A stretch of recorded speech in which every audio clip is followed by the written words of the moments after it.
Hello once again, everybody, and welcome to South Atlantic Conference Semifinals Saturday here at Timmons Arena on the campus of Furman University. We have the top-seeded Wingate Bulldogs against fourth-seeded Anderson in what should be a great day of basketball here on the hardwood. Wingate, the regular season champs, trying to avenge a loss to Anderson 3 weeks ago. Here today, a fine day for hoops inside of this facility, and we're just about ready to tip it off as we have two of the best players in the entire conference getting ready for play here inside of this gym. Carson-Newman and Catawba is game number 2 of this women's semifinals, and one of these teams will take on one of those teams as we take a look at the starters for the Anderson Trojans in this ball game. And right smack dab in the center is the conference's leading scorer and second in the entire country, Shamika McNeil. McNeil, 22 points per ball game. Diamond McDowell is the freshman of the year, Nalia Wilson, 6'3", great size for her. Zan Rowland and Brittany Bailey round out the starting 5 for the Anderson Trojans, as Anderson is coached by Jonathan Barbary for this game. Wingate on the other side, they have the conference's player of the year in Brianna Troutman. Terrific season for her, back-to-back first-team all-conference selections, 19 points per game on this season. Lauren Sullivan, Hannah Clark, Peyton Davis, and Haley Brandon, who's one of the best rebounders in the entire country. Brandon entering 5th in the nation, 14 rebounds per night, 19 times this year. She's had at least 10 boards this year. So fantastic matchup, great players in this one between these two clubs. As you take a look at the Anderson Trojans trying to win a 3rd SAC tournament championship and a first since winning in 2019. Both of those times they had to take on Tusculum and Wingate. As we take a look at today's star watch and the aforementioned Shamika McNeil, look at that, 22 points per basketball game for McNeil. 19 times she's hit at least the 20-point plateau. And then Troutman, just a terrific all-around player, 19 points, 8 rebounds per game. She's the second most efficient player in the conference. She scored at least 30 on 3 different occasions, and she's been in double figures in 17 straight games. A fantastic matchup amongst individuals for this ball game, as McNeil and Troutman will lead these two teams into action today. Wingate has won 9 South Atlantic Conference tournament titles, their last one coming in 2017. They blew out Lincoln Memorial 81-61 that season. So a great matchup between these clubs. Wingate at 24-3 overall on the campaign. Anderson at 20-9 here on the season, as we're just about ready to tip this one up. Wingate getting its starting lineups settled in here inside of this facility, and we're just about ready to light this candle. Great matchups all around today. This is the 1 versus 4. Coming up at 2:30, we'll have the 2 versus the 3. That's Carson-Newman and Catawba, what should be a great one. Those two teams split the regular season meetings. And then the men's games tonight. It's Carson-Newman, the 5 seed, against top-seeded Lincoln Memorial. And then second-seeded Queens takes on 6-seeded Newberry. And here we go. Teams getting their final words in their respective huddles. And let's get ready for a great day of hoops, a quadruple header. Be here over the next 9 to 10 hours, and glad you're spending some time with us here for this contest in the SAC Women's Basketball Championships. Anderson will have the all-black jerseys on with the gold lettering and numbering. Wingate on the other side, the home whites with the blue lettering and numbering. Bailey and Troutman are in the center circle, and we're ready to go here. A fine start to the afternoon. We are officially underway in the South Atlantic Conference Tournament semifinals on this Saturday. Here's McNeil, the top scorer in the conference, a step-back baseline jump shot, left short. But Anderson, one of the best rebounding teams in the entire nation. They have just a terrific group of post players. Gets an offensive rebound right at the outset. Stafford, the transfer, who has come on with a flourish. Bailey, right baseline, crosses over, lobs it to the top of the key. There's the freshman of the year, McDowell, putting up the jumper, missed it. Wilson, an offensive rebound, misses another one, and then it's taken out of her hands by Clark. Wingate with their first possession after a plethora of opportunities from Anderson. Underneath the bucket, Sullivan kicks it out top, and Wingate will resettle in its offense here. 45 seconds in, no score so far. Clark around a screen to her left-hand side. Sullivan, top of the key, lobs for the player of the year, and Troutman, it's deflected and taken away by Brittany Bailey. McNeil trotting into the front court. Anderson looking for the first points of the day against the zone defensive look here for Anderson. Top of the key, it is Stafford with the basketball as she kicks it to the corner. McDowell sticks the jump shot from the right baseline, and she has the first points of this conference semifinal. 2-0, Anderson on top. As a foul whistled at the other end of the floor, Diamond McDowell is called for the foul. So a foul whistled on McDowell. That is her first, and the first personal foul of the ball game with 8:35 to go here in the first frame. Joined now by Elaine Keeby, and we have terrific matchup here today between these two sides, two of the best players in the entire league. This should be a fun one today. This should be a real good one. Like you said, the top two players in the league, and they're going to go at it for sure. Here's Troutman, one of those best players, the conference player of the year, misses her first shot attempt. She's had big games against Anderson this season, but the Trojans with a quick early stop. McDowell swings it to Wilson. Anderson. McNeil wants a three and connects from long range. She has made 79 on the year. That's the 10th most in the country. 5 early points for Anderson against that Wingate zone defense. Now how do you try to get Troutman rolling at this end of the floor? Ooh. That doesn't look good.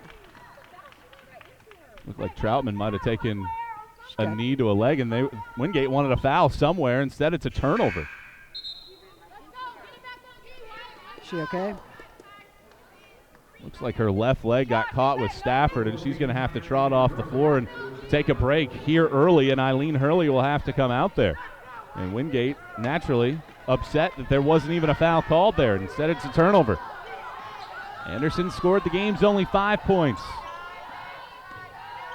McNeil to the corner. Bailey wants a three-pointer. Connects. Wow. 8 unanswered for Anderson to start off this game. They're starting out real hot the first game for sure. Anderson already 3 of 6 from the field. A lot of those misses came in the first 30 seconds after they got some offensive rebounds. And an illegal screen set by Clark underneath. And a timeout here from Ann Hancock. She is unhappy with a couple early calls in this one. Troutman's off of the floor, but we come to our first media timeout here. All Anderson in our semifinal, 8 unanswered for the Trojans. We step out for a break. Can Wingate get back on track? We'll find out next. Here from Furman.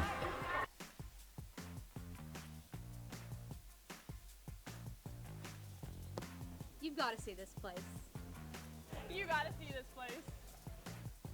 You gotta see this place. You gotta see this place. You gotta see this place. You gotta see this place.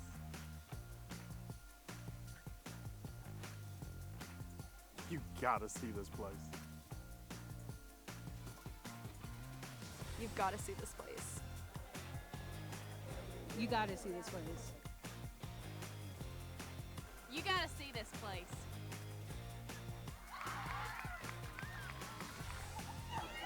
You gotta see this place.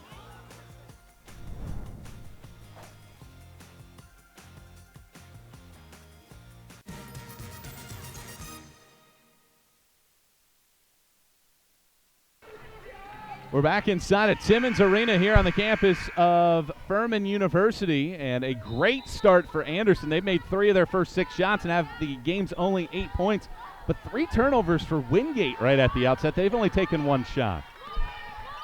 You have to take shots to score, right? So they need to get their offense going a little bit. Trying to get stops defensively as well, as Anderson has scored on their last 3 trips down the floor. That was good defense. Good pressure. You have Hurley out there with Troutman getting nicked up early, and Hurley did a really good job on Wilson underneath. Well, if you're Wingate, how do you get some offense right now with the conference's player of the year off of the floor? They look for the back door. It's intercepted by Stafford. A run out here for Anderson. Stafford will back it out, and the zone defense locks in here for Wingate. Clark at the head of this. Bailey to the corner. McDowell's hit one from the corner, and Anderson scored the game's first 10 points. 6:25 to go in the first. 10-0 Trojans. Those turnovers are really hurting Wingate right now. They can't even get their offense going. Anderson's cashed in 7 points off of those giveaways as well. But a foul is whistled here on Wilson on the baseline. Team's second personal foul with 6:11 to go here in the opening frame. And Troutman is coming back on the floor. Troutman 19 points per game in just 25 minutes on the hardwood. She made 53% of her shots. And you know Wingate needing points is probably going to find her on this possession.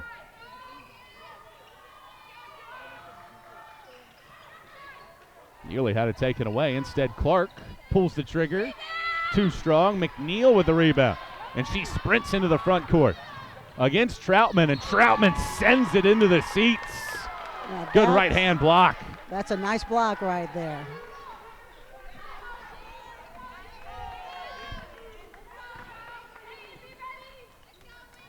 Really nice block by Troutman. She got up and down the floor pretty well, even with the knee right there, so that helps her. Certainly a good sign for Wingate to get her back out there. Wilson attacking Troutman, somehow forces it up there in between traffic, but misses it short. See if Wingate can get on the scoreboard. 5:47 to go in the first. Brandon getting down the left side of the paint, runs into a defender, and she draws the foul. Brandon, not the most aggressive offensive player, under 10 points per ball game this year, but she has those scoring abilities as she is 14 games in double figures this year. And a chance to get Wingate on the scoreboard first. As a coach right now, if you're on the Wingate bench, how do you weather this early storm knowing that there's still a lot of basketball left? I think what you have to do is just not panic and just take a possession at a time. You know, one possession time and try to make one or two quick stops, and I think it'll balance itself out. So Wingate finally into the scoring column here in the 5:39 mark on the Brandon free throw. And after the Bulldogs lost to this Anderson team 88-71 on February 16th, down early here in the SAC semifinals. Getting that first points up on the board really does make a difference if you're out there. What do you call this, a 1-3-1 zone here from Wingate? I think it's almost a matchup zone. Offensive rebound, Michelle underneath. 9 points per game. She sticks it back in, and a 12-2 start for Anderson. That's one of the disadvantages in those zones is the rebounding, as we just saw. Anderson has a 6-2 lead on the glass right now, 4 offensive rebounds.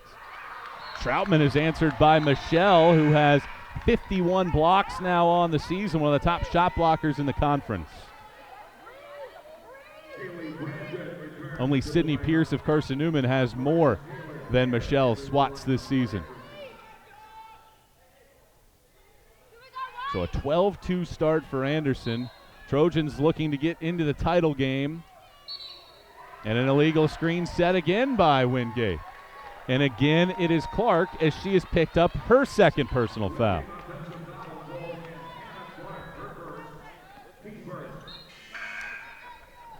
Unfortunate, she's going to take her out with 2 quick fouls in the first quarter.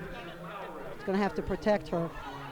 And Clark's been good against Anderson. 16 in the first matchup, 18 in the second matchup. Team's second leading scorer in those games. Midway through the first, all Anderson early. McDowell turns it over, though. She's dribbling in the corner, and that's been Wingate's biggest issue. It's just the second giveaway for Anderson. Terrific start for the Trojans. And with Jaya Wilson on the floor running the point guard spot, see if Wingate can get Troutman rolling. She's got it one-on-one against Michelle. Gets to the baseline, draws the foul, puts it in, and that's a good way to get the conference's player of the year rolling. That was a nice move taking it to the basket, and she took her time on the shot. That makes a difference in not trying to rush her shot like she did last time. Michelle just tried to get her feet over in time, wasn't able to do so, and had the contact up top. And Troutman's a very good free throw shooter at 75%, sinks that one to make it 12-5. Anderson scored the game's first 10. Wingate trying to close the first quarter with a flourish. McDowell has hit a couple baseline jumpers. McNeil, the second leading scorer in the nation. Only Ouachita Baptist's Ashley Thornton has more points per game. Another offensive rebound, but this one misses. And we get a held ball this time around. The possession arrow favors the Wingate Bulldogs. Not the offensive rebounding right now. 5 offensive rebounds for Anderson here early, and it's typically a really good Wingate defensive rebounding team. I think that zone is what's taking them out of the rotation for the rebounding. But Anderson's doing a great job by moving the ball on that zone and getting good looks. Troutman has been the answer offensively. Up and under, sweeping through with the right hand. But all that length underneath affects the shot, and McDowell has the rebound. McNeil to the front court in a 7-point ball game. Not a very good pass. Stafford, though, rescues it.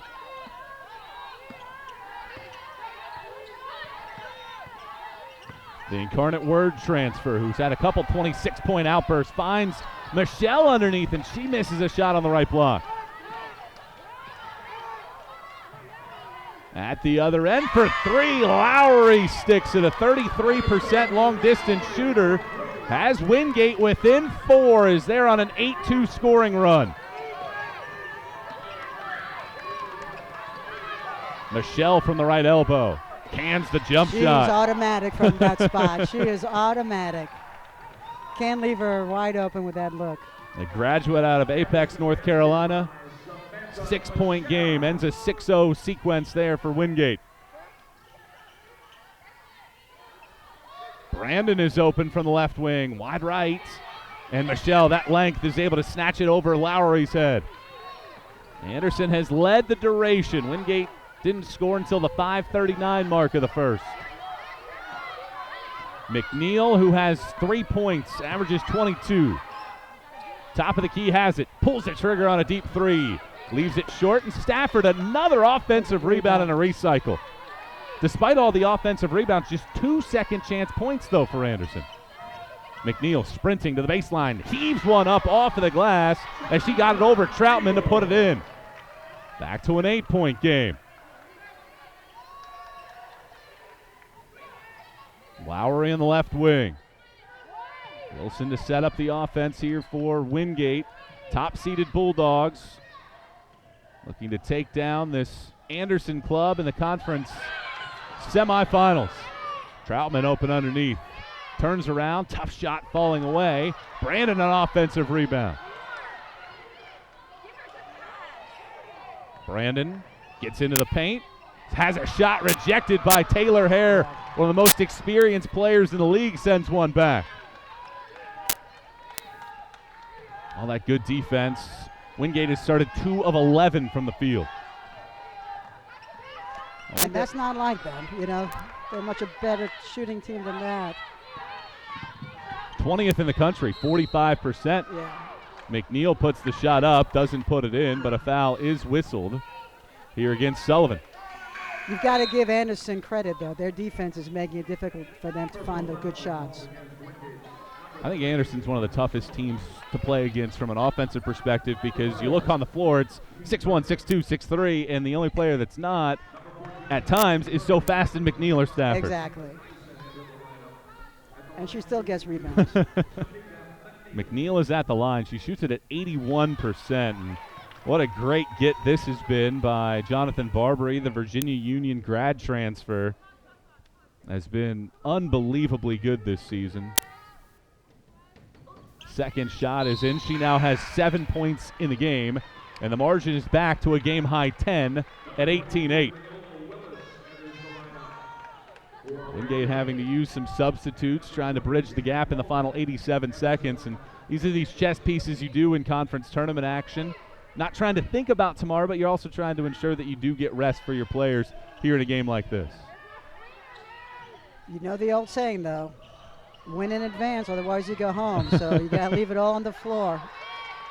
Dyson misses that shot. It goes out of bounds in the corner. And with 1:10 to play in the opening frame, Anderson with a chance to get their largest lead of the day on this journey down the floor. Stafford running the point guard spot. Bailey, who's one of the better rebounders in the league. Feeds Hare at the high post, and then a turnover. Good active hands by Willis. Under a minute to play. Wingate trying to put a dent into this 10-point deficit. Hurley on the left block. Has a shot sent back. Willis, though, all over the floor right now. 15 to shoot. Lowry a teardrop. Rattles out. Rolling the rebound. And about a 3-second differential shot to game clock. Anderson with a chance to try to put an end to this. Wingate hasn't scored in 3 minutes. And the Trojans have scored 6 unanswered. They're going to hold it for the last shot of the quarter now, which is a good move for them. Wilson trying to make it hard here on Stafford as the shot clock hits 7. Rolling underneath. Michelle, that's a good look, but she left it short. Time here for Wingate if they hustle. 4 seconds. Wilson at midcourt. 2-1. She gets the shot off. It is short, and that's how the quarter comes to an end. So Wingate fails to score over the final 3 minutes and 34 seconds of the opening period. And after 10 minutes, it is Anderson leading by 10 in our first semifinal game of the day. Stick with us. A fun day of basketball ahead as Anderson leads by 10 after a quarter here on the SAC Digital Network. Hometown Ticketing makes it fast and easy to buy tickets on your school's website or in the new Hometown Fan app. It's simple. Just search for your school, buy your tickets, and they'll be right there in your account, ready to be scanned when you get to your event.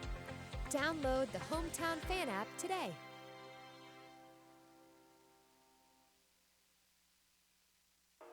As soon as you win the state championship, you start getting calls and emails and brochures sent to you from all these ring companies. We'd already talked for a long time that the first one we got here at BA, it was going to be the biggest thing we could find.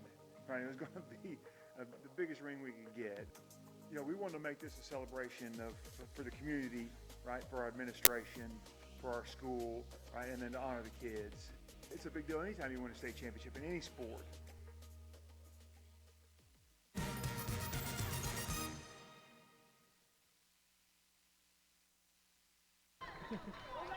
18-8, Anderson on top. They held Wingate without points in the final 3:34. And the Bulldogs go just 2 of 12 from the field in the opening 10 minutes. With Elaine Keeby, I'm Michael Watrang. It's glad to have you with us here on a Saturday afternoon in the first of our quadruple header here in the conference semifinals. Anderson back with the basketball. They can get their largest lead of the day on this trip, and Roland will be called for a foul. Well, Wingate's offense just 2 of 12 from the field. How do they try to get something going from an offensive perspective at this point in the game?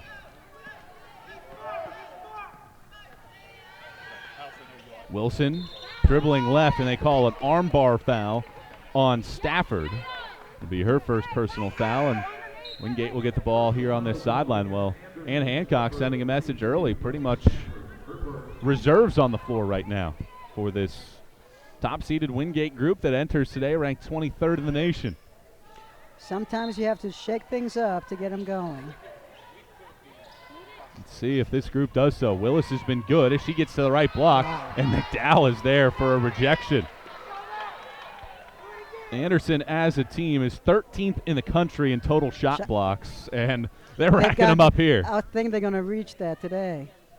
That is number 3 now for the Trojans. Wilson finds Willis, right back to Wilson in the corner. Hands it off. Hurley, top of the key jump shot. Willis all over the floor right now. I think she's been Wingate's best player just in terms of her energy right now. Wilson sweeps through the lane but misses the layup. Offensive rebound, Hurley. Wingate just cannot buy a bucket right now offensively. Hurley. Plenty of time on the shot clock. Wilson will pull the trigger from deep and bank it in. Sometimes you need that to get your offense rolling. I always used to say you better be lucky than good sometimes. Well, you'll take the bank on a day like today. You started 3 of 16. And she hits that to make it a 7-point game. Ends this 4-minute scoring drought. And a defensive reach-in foul on Wingate at the defensive end. Hurley is called for her first. And the Bulldogs are going to bring back in the conference's player of the year in Troutman.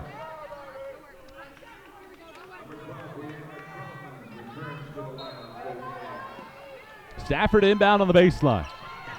McNeil, the conference's leading scorer, wants a 3 and splashes it. 10 for McNeil. She averages 22, and that is just pure shot making there. 10th in the country in three-pointers. She's got 2 today. All net on that one, too. Largest lead of the day for the 3rd time at 10, and Troutman chucks it into the scorer's table. Another turnover, 6 turnovers for Wingate. This is very uncharacteristic of a team that averages just 16 a game. Well, there really has been something about the number 1 seeds the last couple of years. Tusculum is the reigning champions the last 2 years. You have to go back to 2019 when Anderson won the regular season and the tournament title. Hasn't happened all that frequently the last few years. That's what tournament basketball is all about. And Anderson showcasing it now. They are on the outside looking in, and it's a 3-second violation whistled. They entered this weekend at number 9 in the region rankings. So you're sitting there, if you're Anderson, thinking to yourself, A, you hope there's no upsets anywhere else, but you're also thinking, can you win this whole thing to punch your ticket to a postseason? Sitting at the number 9, probably the best way for them to get in is to win the tournament, to get the automatic qualifier. Lowry hits the 3-pointer. And what makes their life hard, too, is Clayton State's not ranked in the top 10, and they upset 3rd seeded as of right now, Georgia Southwestern, in the conference quarterfinals in the Peach Belt. McNeil from the left wing wants another. Rare miss for her. McDowell, though, an offensive rebound. Look at the athleticism to slalom through the lane. Michelle sticks it back in. 8 offensive rebounds for Anderson. If you give a team 4 opportunities, they're going to score. Whereas Wingate's only getting 1 shot. And Hurley is called for her 2nd personal foul, and Troutman is going to have to come back in the game with Brandon.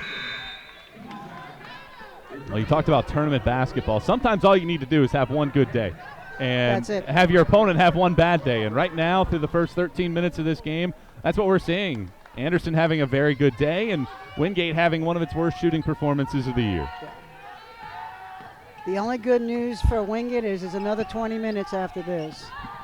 McNeil on the back door. They want an offensive foul, and they call the block. That is a very tough call against Wingate. Willis is called for the block. We're going to get another look at this one.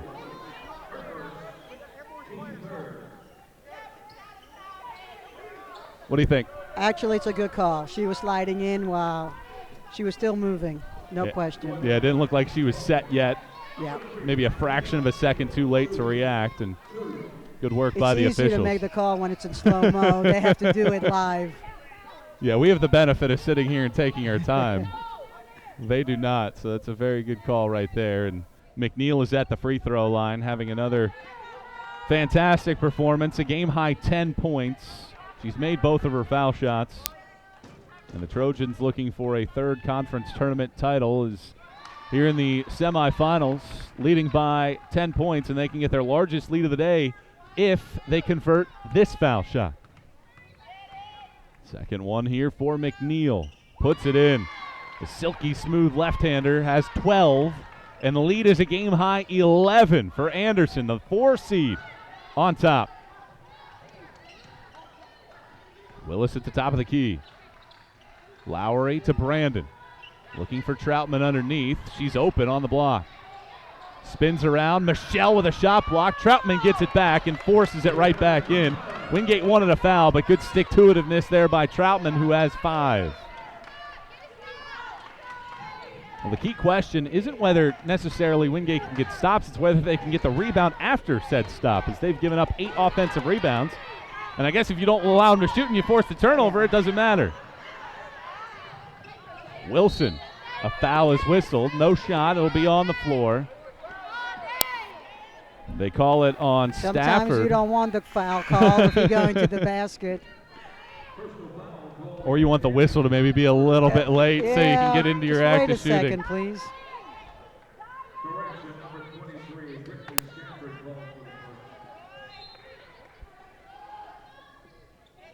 Inbound out to the top of the key, Lowry. Works around a defender and lobs to Troutman. Has it deflect out of her hands by Taylor Hare. Yeah.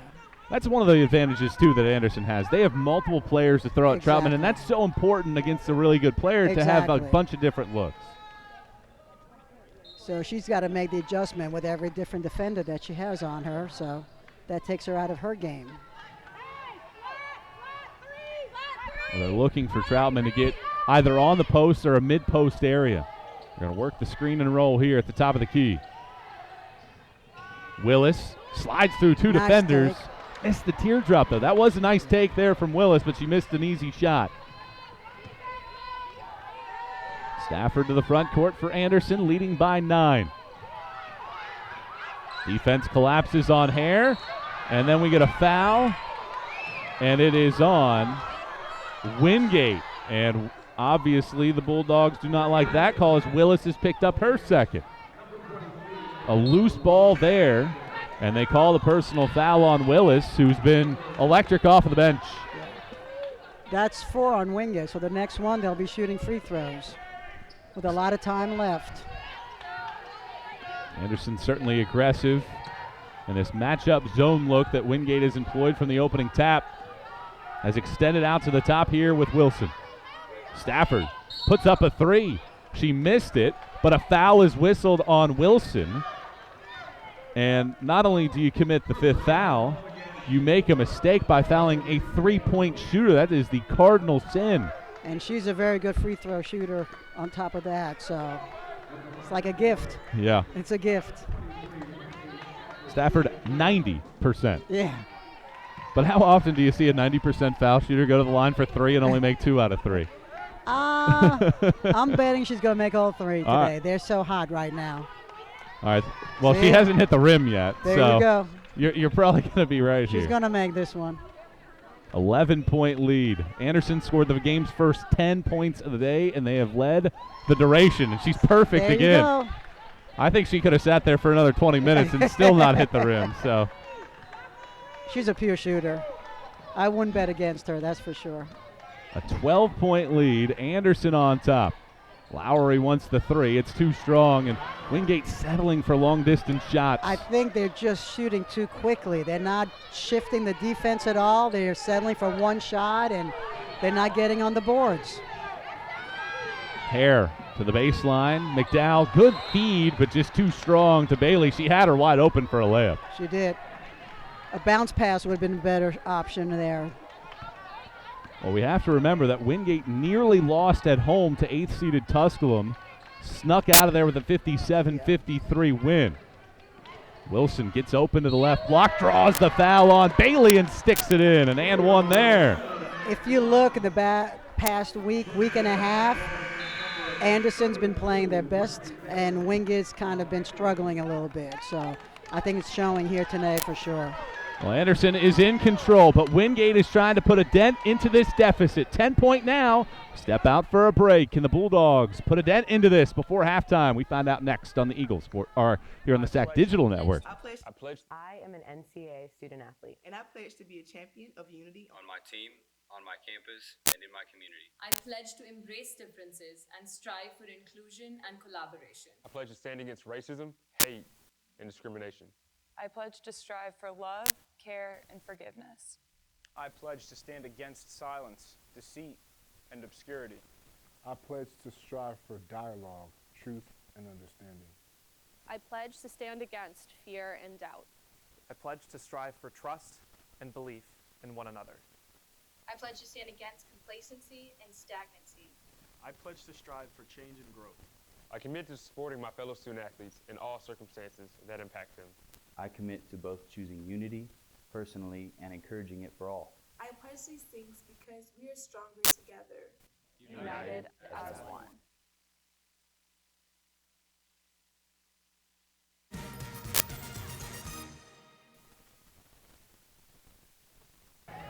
been the grind offensively for Wingate in this one, but they're starting to catch fire after starting 2 of 15 from the field.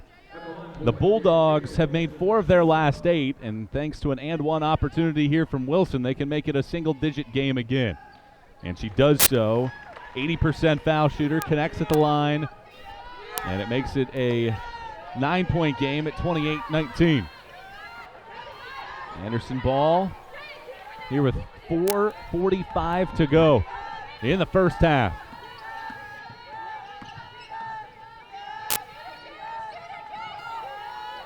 Looks like a true man this time around from Wingate. Stafford banks it in. There you go. When you're hot, you're hot. I think all I have to do is throw it up there and it goes in.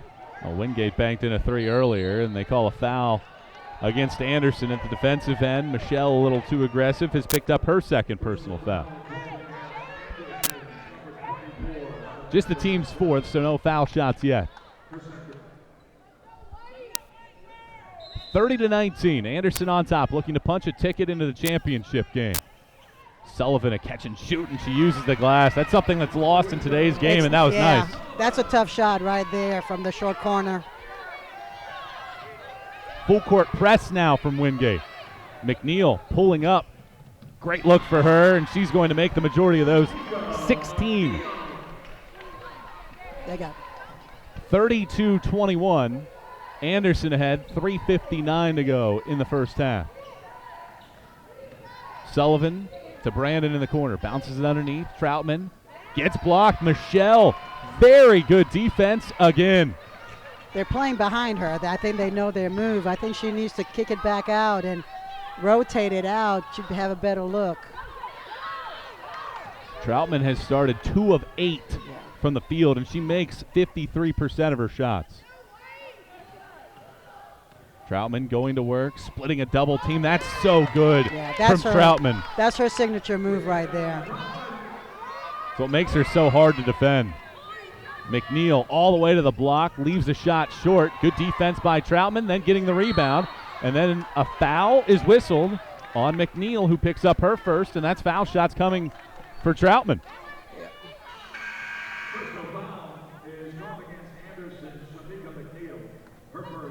Who's up? Well, they made a substitution here. Troutman is on the bench. Troutman's supposed to be shooting here.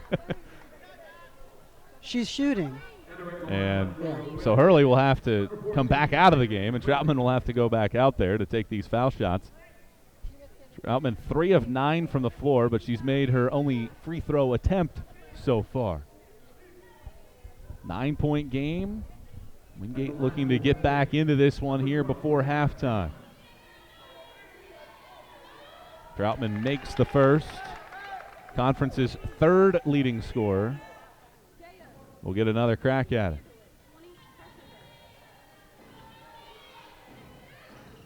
Misses the second. Brandon hustling for it, and it's Lowry that comes away with it. Recycle for Wingate. 8-point game and a good opportunity here for the Dogs to put a huge dent in this one on this trip. Is that shot clock correct? 5 to shoot, and Troutman puts it in. 6-point game. Wingate with a little surge as they've made 4 of their last 5. And Hancock imploring the fans to get into this one. Great comeback by the Wingate Bulldogs. Hare tosses it over the head of McDowell out of bounds. 5th turnover of the quarter for Anderson. And in a 6-point game, Wingate, starting to catch fire, has scored the last 5 of the day. Can they keep it rolling along here? Turnovers are starting to balance out for both teams now. That's number 8 overall for Anderson. Hurley in the middle of the lane. Catch, misses the shot, though. Pretty good look there from her. Yeah. Those are the ones you have to make. McNeil setting it up, a game-high 14. Handing it off to Rowland. High post Bailey. Travels. Before she started her move, she caught the ball and then hopped. Like you said, turnovers starting to add up, and Wingate's taking advantage. 12 points off of those giveaways. Off the turnovers, yes. Jonathan Barbary has to bring Stafford back on the floor. In essence, 2 point guards out there. And these turnovers racking up right now. 2 minutes to play before halftime. Wingate on a roll. Wilson to the block. Left-hand layup is in. 7 unanswered for Wingate. And it's a 4-point game. Now, this is what I expected with these two teams, honestly. Bailey from the baseline. Missed it. McDowell an offensive rebound. She sticks it back in, though. Second chance points, a big key for Anderson. And with 90 seconds left, it's a 6-point game again. Been as many as a dozen. All Anderson in the first half, but Wingate with a late charge. Wilson from the left elbow. Tapped out to McDowell.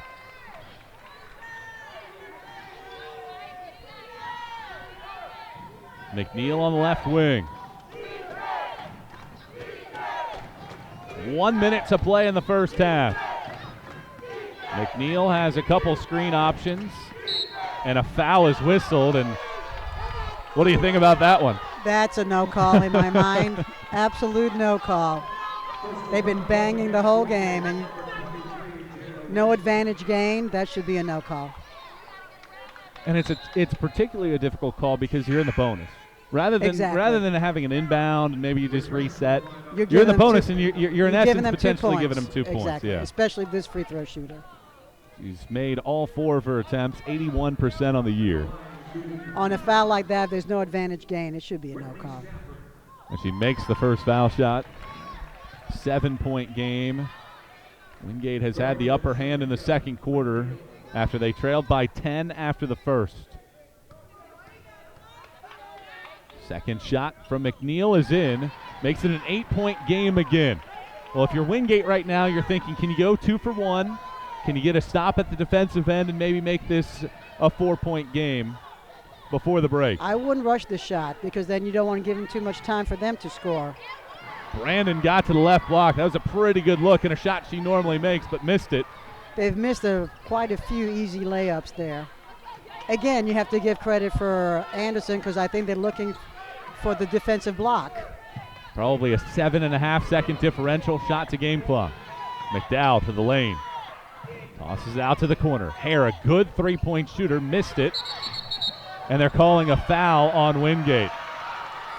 It's on Troutman, who picks up her first. That is a tough one. Another tough foul. I want to see that one again. It'll be on the right-hand side of the screen with Troutman there.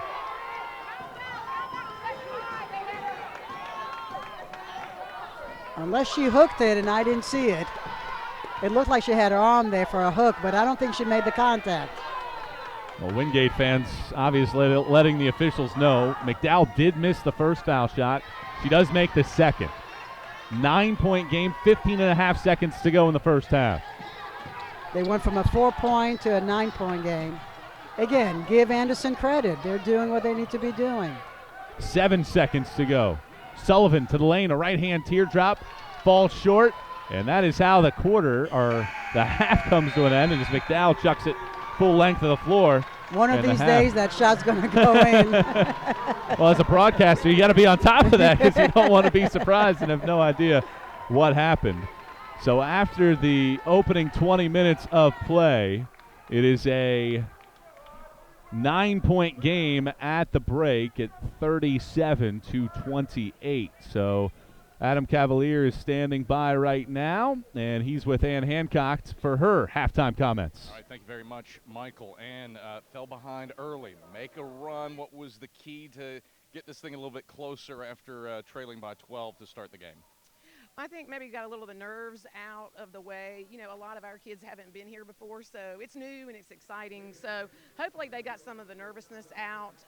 Then we made a few baskets, and then defense becomes a little bit easier when you put the ball in the basket. So hopefully that'll give us a little confidence that we did make a run. It was, you know, not a great start for us, but, you know, still a lot of basketball left to play. Or some turnovers. What's the key to complete the comeback second half? Obviously stopping Shamika McNeil is a key to that. And I don't know that you will stop her, but maybe limit her. And then the other key is we've got to do a better job of boxing out and not letting them get second chances, because they're a great rebounding team and they get a lot of easy ones just on the stick back. So hopefully to limit that. And thanks for the time. Good luck second half. Thank you. All right, Michael, back to you. It's Adam Cavalier with Ann Hancock down there on the hardwood, and you hear her halftime thoughts and some adjustments needed for Wingate at halftime. 37-28, Trojans on top here at the break, and 20 more minutes to go. When we come back, we'll have highlights, stats, and get ready for the start of the second half of the conversation with Jonathan Barbary. That comes your way here in a moment in a 9-point game in our opening semifinal on this quadruple header Saturday here on the SAC Digital Network. Every student comes to Wingate with a story. I know I did. Our students come from all walks of life. They come to us as young people with hopes and dreams of their own. They're looking to Wingate to become the best version of themselves, and that's what we do. The effect that Wingate has on me is compounded by the effect I have on the world after I leave Wingate. Because making a difference is fundamental to what we are as a university and who we are as people.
We're at halftime here in the South Atlantic Conference semifinals. Our first game of 4 here today, and it is 4th-seeded Anderson on top, 37-28 at halftime of this ball game, the rubber game between these two teams. Wingate winning the first matchup, Anderson winning matchup number 2 here so far.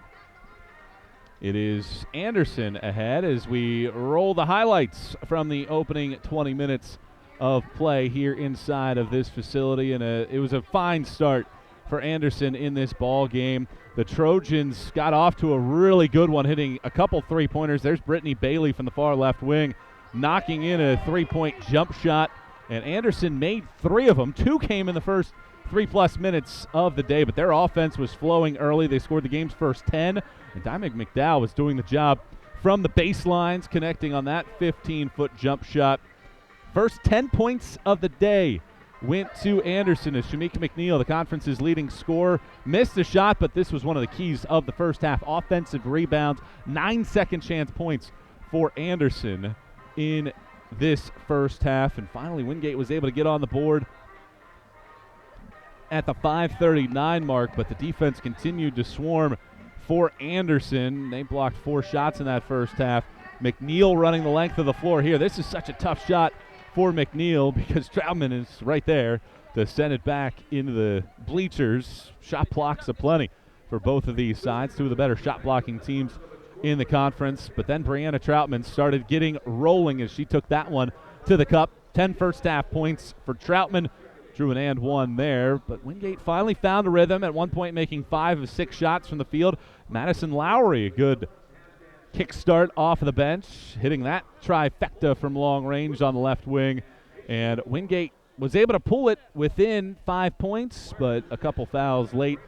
Was able to get within 6 points, rather, but a couple fouls late allowed Anderson to take a 9-point lead at halftime at 37-28. So we'll step out for a break, and we'll have stats coming up for you here in just a moment. It's Anderson on top by 9 at halftime in the SAC semifinals here on the SAC Digital Network. Champions know how to seize opportunities. When they see moments of greatness unfold right before their eyes, they push as hard as they possibly can, and then they push harder.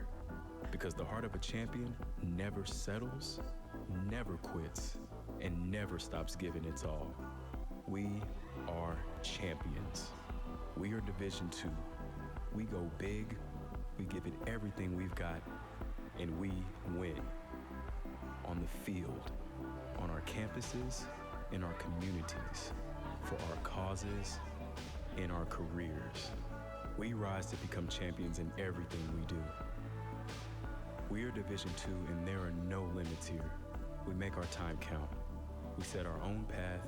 We become champions on our terms. It's time to up your game, because we're here to play and learn. But most importantly, we're here to discover ourselves, our vision, our heart, our drive, to achieve every goal we aim for, because we want to be champions at the highest level, life. At Division II, the opportunities are here. Are you ready?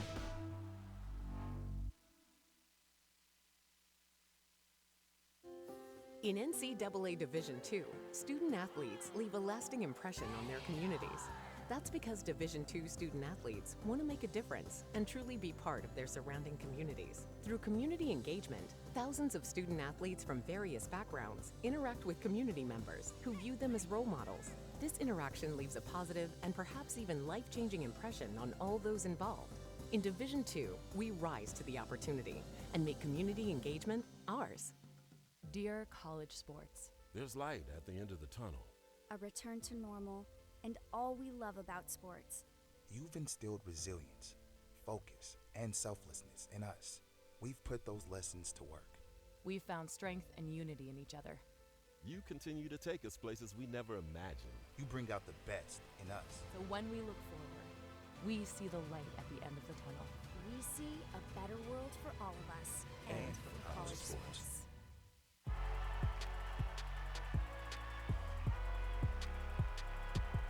Number 32, Kyle Hornsby. Inside the 30. Touchdown. Michaela Burgess.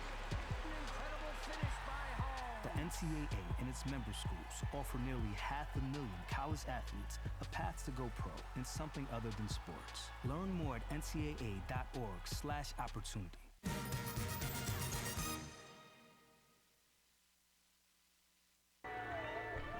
We're back here at Timmons Arena. We're at halftime. It is the Anderson Trojans, the number 4 seed, leading 37-28 at the break. A couple quick stats to note. Despite Wingate missing 13 of their first 15 shots from the floor, they end up closing it 8 of 17 from the field. They shoot 40% in the second quarter, and they're right back on track. Foul shooting, though, critical. Anderson, 10 of 11 at the free throw line, and that was a big key in that first meeting when Wingate was plus 11 in the free throw shooting category and a 5-point win in that game. Our star watch, Shamika McNeil, a game-high 16 points. She's made all 6 of her foul shots, and Brianna Troutman has 10 points, 4 of 10 shooting, and the conference's player of the year, guiding Wingate so far through the opening 20 minutes of play. Got a great basketball game working here right now, and this second half should certainly be fun. When we come back, we'll hear from Anderson coach Jonathan Barbary about what he's seeing from his team. Adam Cavalier will have that conversation with you, and we'll have the start of the second half in the South Atlantic Conference semifinals coming up next on the SAC Digital Network.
In life, things aren't scripted.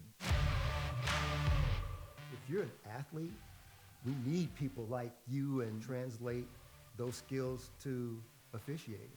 You can get a lot out of it. It happens in every town, in every game. We never have a perfect game, but the rewards always outweigh the negativities.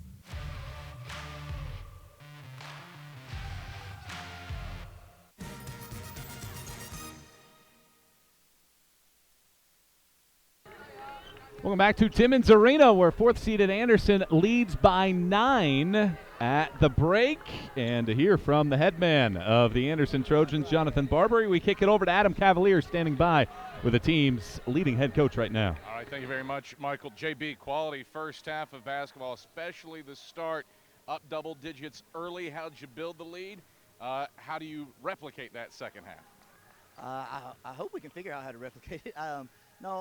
You know, it's about intensity in tournaments. Who's going to hustle after the 50-50 balls? Who's going to grab the extra offensive rebounds? And that's what we kind of preached really hard going into this. And that you can score around the basket. We don't have to settle for threes. And so we just kind of talked about that again. But it always, in every tournament, your defense has to turn into offense. So if we can play another solid defensive round like this, then we'll at least put ourselves in good shape. McNeil, 16 points. What's the key to keeping her rolling second stanza?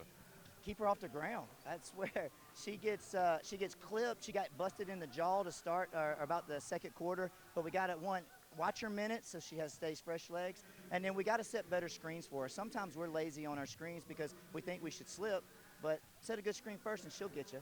JB, thanks for the time. Good luck. Appreciate it. Thank you, bud. Michael, back to you. It's Adam Cavalier with Jonathan Barbary, and Shamika McNeil, 18 minutes in the first 20 minutes of play, but 16 points. She's 4 of 10 from the field. The rest of the team is 8 of 19, and some high efficiency from the other players on the roster right now. 8 players have played for Anderson. Ann Hancock on the other side has used 10 so far in the game, and it's a 9-point game. Anderson on top at the break. Wingate has won 9 conference tournament titles. That's the most in the history of the South Atlantic Conference on the women's side. Anderson has a pair since joining the league 2013 and 2019. They were the number 1 seed both of those years. As the 4 seed, trying to come away with a semifinal victory and play for a conference tournament championship. 20 more minutes will tell the tale, and our first ticket will be punched to a title game tomorrow afternoon, 1 o'clock here, as we're ready to start half number 2. Wingate the ball first. Let's see if they can get rolling here to start off this second half. And then foul is whistled on Anderson underneath right out of the gates.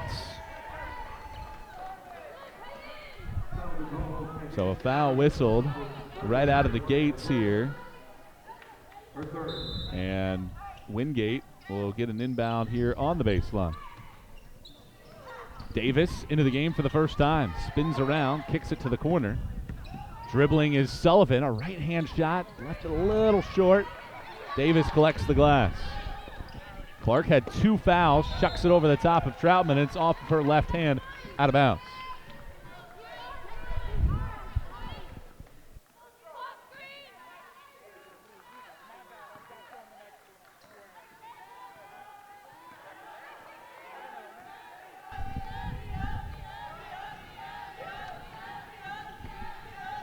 McDowell with a basketball. Now Bailey has it right point. Half a minute into the second half. Anderson led by as many as a dozen, and they've led the duration of this ball game. 10 seconds to shoot. McNeil stepping back. Very tough shot. And a defensive rebound for Wingate. That's what Ann Hancock said that this team needs to do in half number 2. Clark accelerating. Limited in the first half to just 6 minutes. But one of the team's top scorers, number 2 on the roster, 6 in the layup to make it a 7-point game. She is quick. Well, that just helps the inside-outside game with Troutman out there. What a feed What there by McNeil. that was beautiful pass. Finding Wilson for a right-hand layup. Wow. Fantastic work there. She sees the floor so well. Second assist for McNeil. Clark puts in another layup. Clark has entered the fray here in the second half. Can Wingate get some stops at the defensive end?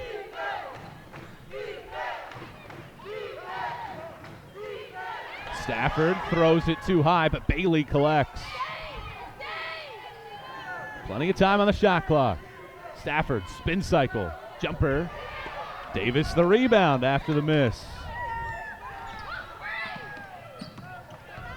Davis getting to the block. Reverse layup. Tantalizingly close. Brandon the offensive glass, and she misses the stick back. Those are the ones you hate. Could have made it a 5-point game. Looks like the defense intensity has picked up a little bit here. McNeil, little step back jump shot is too strong. Offensive rebound, McDowell. She draws the foul.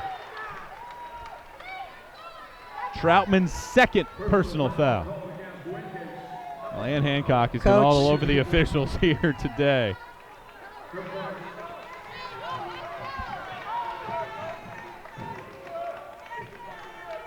And they called a technical foul on Ann Hancock. You hate to see that. Hate to see that.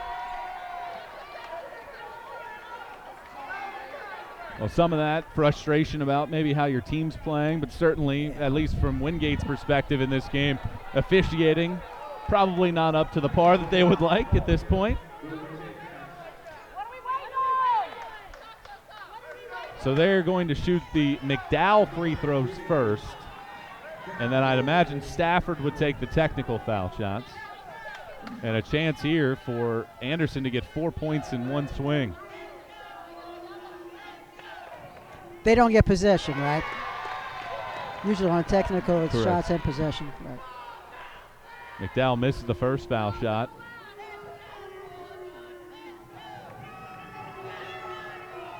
She misses both of them. So 2 missed free throws there, and now they're going to call McNeil to take the foul shots. She's 81%. Stafford's at 90%, and it'll be McNeil to take 2. These are the technical free throws. And she misses 3 straight missed foul shots. You know what we used to say when I was coaching? That means that was a bad call. Those are the basketball gods. Oh my gosh. Missed free throws. And they do get possession. After the technical. And possession. So you could have had 4 points plus maybe a deuce. You could have had six unanswered. It could have been a 6-point turnaround. Yeah, absolutely. Could have blown this thing open. Instead, let's see if Wingate can get a stop and keep this momentum rolling.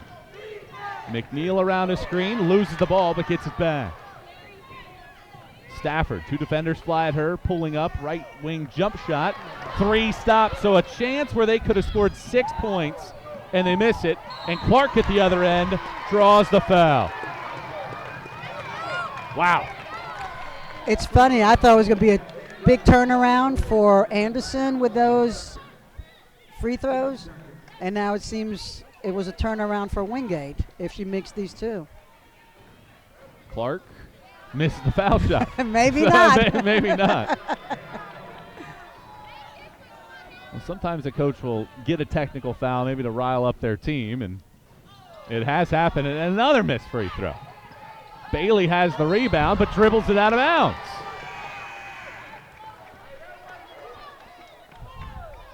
So with 7:05 to go in the third, 6 consecutive missed foul shots. 4 from Anderson, 2 from Wingate.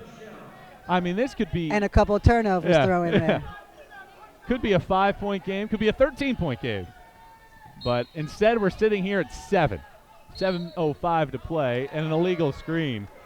What is that, the third or the fourth on Wingate in terms of illegal screens?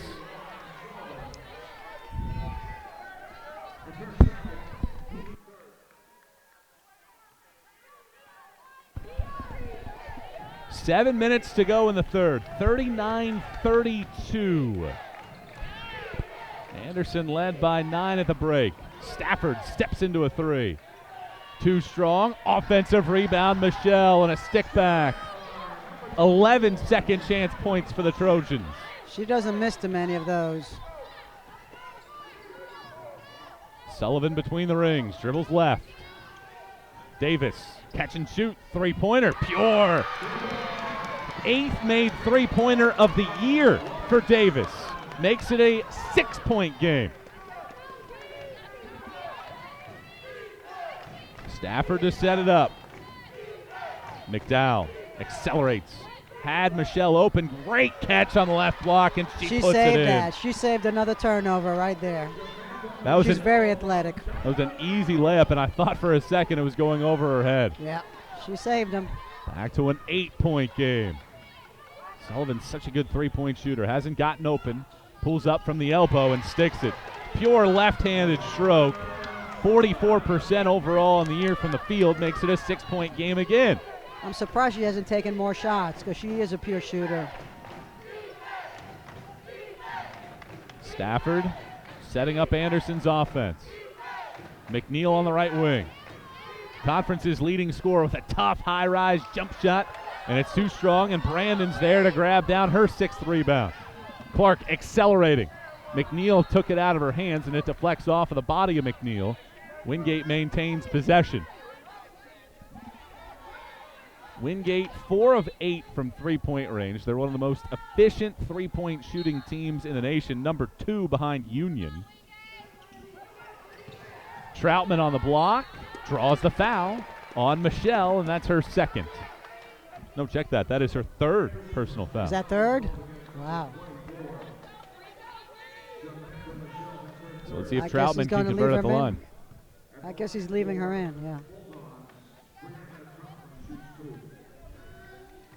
Troutman at the line today has made 2 of 3.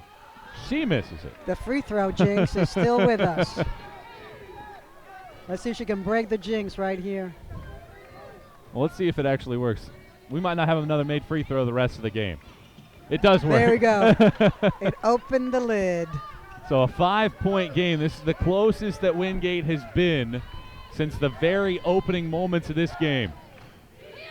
And Anderson scored the game's first 10. Michelle. Good defense. Handing it off Stafford. Tough shot. Troutman a swat. Bailey rescues with 10 on the shot clock now. Nice. McDowell. Don't. Sprints to the lane, and a reach-in will be called on Clark. That's a third on Clark, and maybe not the best moment for her to pull that off with 4:56 to go in the third. Media Wingate timeout. on a flourish right now. We'll step out for a break. Can Anderson right the ship, or does Wingate get all the way back into this one? 5-point game, 4:56 to go in the third. Stick with us here on the SAC Digital Network. At Anderson University, we are on a journey, one that seeks to find the purpose for which God created each and every one of us. So we search, we grow, we dive in, and with a close-knit community, small class sizes, accomplished and supportive faculty, and a spirit that believes that together we can accomplish big things, the person we are striving to become doesn't feel so far away. So we push, we dream, we dig deeper, until our journey finds us as teachers, artists, writers, athletes, engineers, nurses, and friends. And while we're at it, we just might change the world. Anderson University, knowledge for your journey.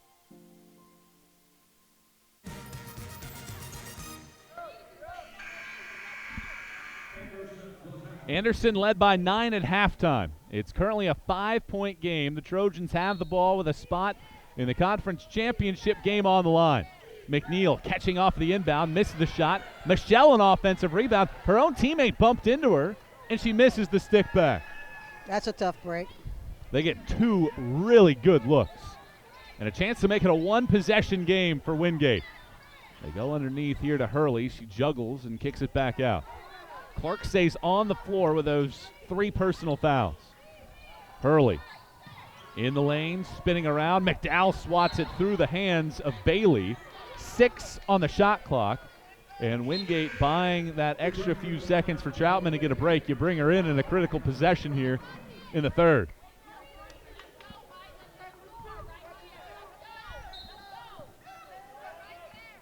Troutman catching, drawing contact, and that's exactly why you bring her back into the game. Especially with an inbound underneath your basket.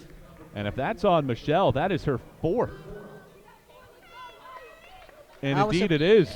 I was surprised he didn't take her out when she had her 3rd, especially with 5 minutes left. Actually, it was 7 minutes left when she got the 3rd foul. So 4 on Michelle. And Troutman at the line, swirls the jinx first one is out. back. Yeah. Wingate 6 of 11 at the free throw line. They're second in the conference this year, 76% as a team. And Troutman misses the second. And it's tapped out of play by Bailey. I'll tell you what, whoever advances is going to be practicing free throws tonight. It's going to be the entirety of their shoot-around tomorrow. Sullivan to toss it in. Davis, who's hit a 3 here in the second half. Long offensive trip here for Wingate. Double team comes. Troutman puts it over the top of the defender, and they call a foul on Wingate on the rebound. No, the other way. They call it on Brandon, who commits her first. Wingate is over the limit. And that allows Bailey to head the length of the floor to shoot foul shots with 4:15 to go in the third. That's pretty early shooting foul shots with 4:15 left. It's usually at the 2 or 3 minute mark. See if Anderson can make foul shots. They've missed 5 in a row. The jinx is still on. They are 0 for 5 in the second half at the line. They were 10 of 11 in the first half. Like I said, whoever advances. Bailey sinks the second foul shot. 78% foul shooter this year. 6-point game, 44-38, 4:10 to play in the third. Sullivan on the left wing.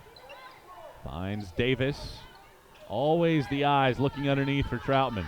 Tough step back jump shot from Sullivan, but she's good again. 3 of 5 from the field for Sullivan. 6 points, 4-point game. She needs to get more touches. She definitely does. McNeil, 16 points, has not scored in the second half. Trying to get into the column, missing a step back three-pointer. And Wingate down by 4 with the basketball. Clark accelerating. Hesitating. To the block, passes it to Sullivan. They're calling a foul on the pass. And it's free throws regardless. Yeah, because that's their 5th.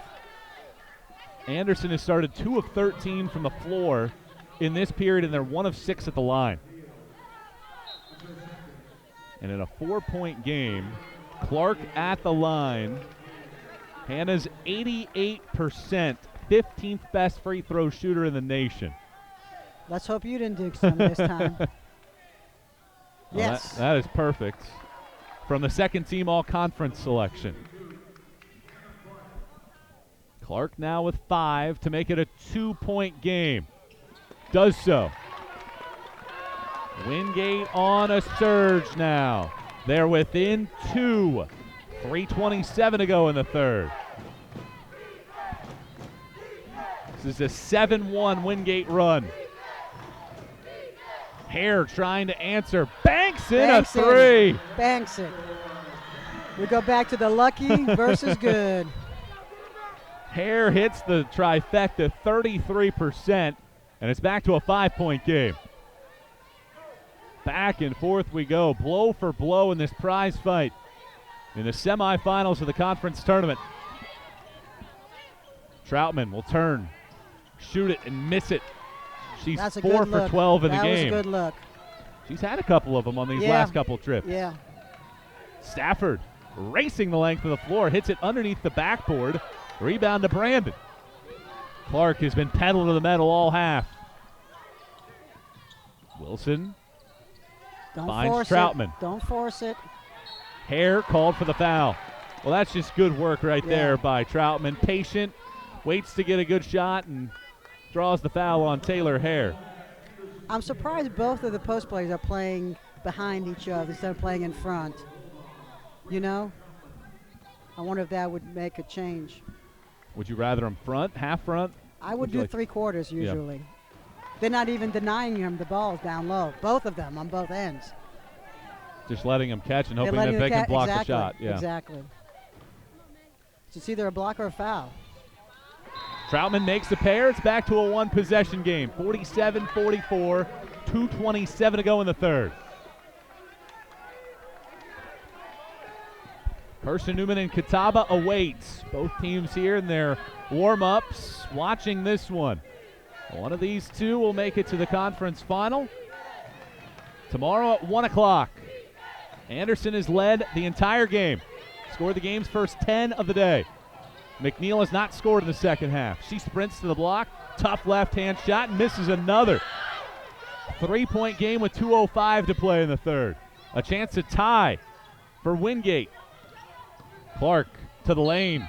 Scoops it up. Misses it, but draws the foul. This one goes on McNeil. It's her second. She's been the firecracker for them in the second half so far. She's taking it hard to the basket. Anderson led 43-35 with 6:14 to go. They had chances after a technical foul. They missed 4 free throws and a bucket. Would have made it a 13-point game if they would have hit all of those. Instead, it's back to a 2-point game as Wingate has weathered the storm, and they've made it a 1-point game. 47-46. 1:50 to play in the third. Anderson's missed 7 of its last 8 shots. McNeil to Hare. She wants a three-pointer. Wide right. No offensive rebounds really coming, and Wingate with a chance for their first lead of the day. Clark. And a foul is whistled underneath on Hare, playing behind Troutman, and she's going to the free throw line. Well, if you're going to play behind somebody, there's no reason to foul. That's my point. If you either deny the ball or just it's either a foul or So Troutman's first free throw ties the game. We have a game. And now a chance here for the first lead of the day for Wingate. They've made 5 free throws and make it 6. And the first lead for the top seed comes with 1:30 to go on Troutman free throws. And after trailing by as many as 12, Wingate leads. An opportunity to play for a championship on the line here in the semifinals. And a whistle at the other end. Hurley is going to be called for the foul, and that means free throws for Hare. Well, one foul on a post up begets another. And let's see if Anderson can get it right at the free throw line. Wingate is doubling up the Trojans, 20-10 in the third.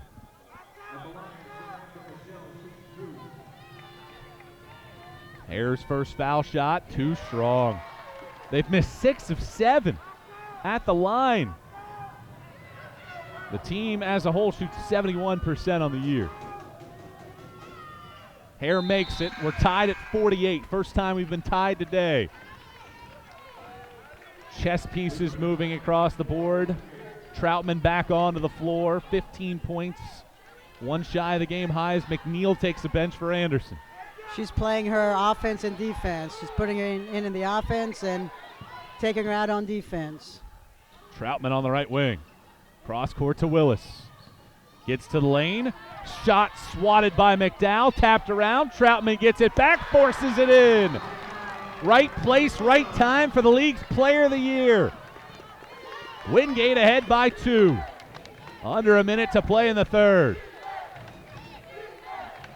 Stafford. Hare, she's hit one from out there. Hits it again! Anderson on top. She's bailed him out a couple of times with that 3. Good shot, though. 8 points per game. Hare has 7 in the quarter. Clark trying to find Troutman. Plenty of time on the shot clock. Still 14. 20 in the quarter. 7 now on the shot clock. Clark, Willis, 4 and 3. Willis chucks one at the rim, misses it, and it's off of the leg of Bailey with 10.6 to play in the third. Bringing in another shooter. Sullivan, a great three-point artist. Who she's in for? I'd imagine Willis, and indeed it is. Yeah. Bringing a little more offense out there. And Wingate, after trailing by 9 at halftime, has a chance to take a lead into the fourth. Sullivan, very patient here, finally gets it in. They call 5 seconds. The official standing right there blows the whistle and a 5-second violation. Tough turnover now. 10 seconds to go. They got to go here if they're Anderson, leading by 1. Stafford with 4. Step back. Puts it up, puts it in. A clutch rope rippler from the left wing makes it a 3-point lead for Anderson after Wingate came roaring back to take a lead. The Trojans get the final 2 buckets of the third, and it's a 3-point lead. High drama here in the SAC semifinals. The 4 seed leading by 3. 10 more minutes to go. Hang around with us here on the SAC Digital Network. Not everybody's going to pick Catawba, but Catawba can be a place for anybody. You can find a sense of belonging. You can find your people here, and it can be whatever you make it. If you want to transform into the person you have the potential to be, if you aspire to inspire the world around you and others, if you want to discover a sense of belonging and make it what you want, there's a place for you here. Catawba College is waiting. Are you ready?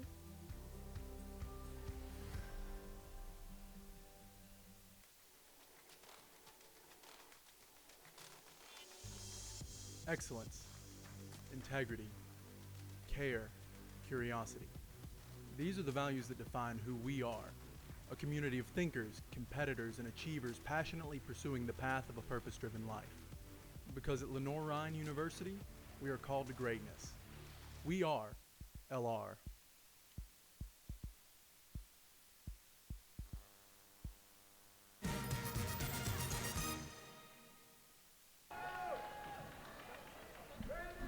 Carson-Newman is awaiting to play its game against Catawba in just a moment. But before we get to that, we got a dandy cooking in our first of a quadruple header in the women's SAC semifinals. Anderson led by 9 at halftime, gave up the lead for the first time today, but they are able to bring it out to a 3-point lead here to start the fourth.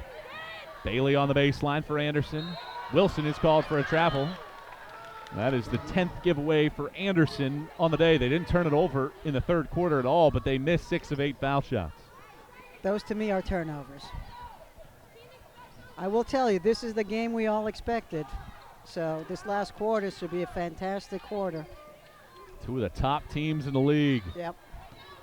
Troutman gets shut down on the right block, finds Davis. She's wide open for the tie. It is short, but she gets her own miss. Recycle the shot clock back to 20. Clark spun through the lane, and she's going to be called for a travel.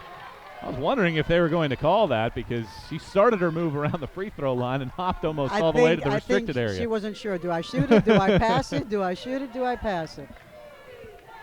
He who hesitates is lost. 9:13 and rolling here in the fourth. Wilson on the left block. McDowell steps into a three. She hits it. That's 3 in a row for her. She had been 2 of 18 this season from three-point range and hits her third of the year. And 3 in a row. 56-50.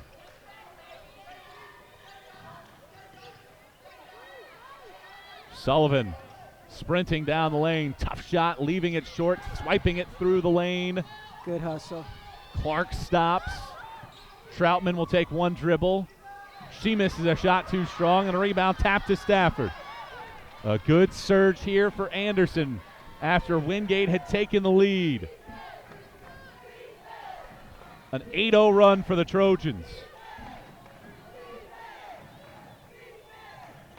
Bailey dumps it underneath. Wilson, tough shot, drawing the foul and getting to the free throw line.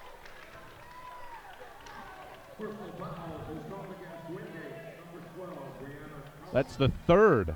Is that her third? That is the third on Troutman.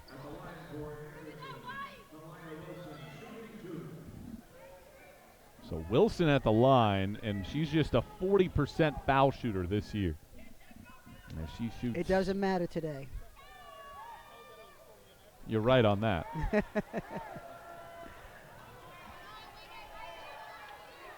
Wilson to get a second, and you know the big conversation for Wingate, box out, giving up 14 offensive rebounds. How about this, though? Wingate has 16 offensive rebounds.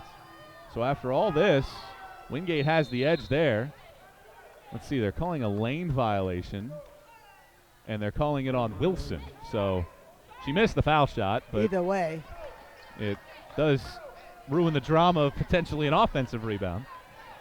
And here to start off this fourth frame, Wingate has not scored. They've missed all 3 of their shots so far. Down 6. Troutman on the baseline, draws a double team. Works around it, steps through, heaves it over the top of Wilson and sticks it in. So that ends an 8-0 run for Anderson to make it a 4-point game again.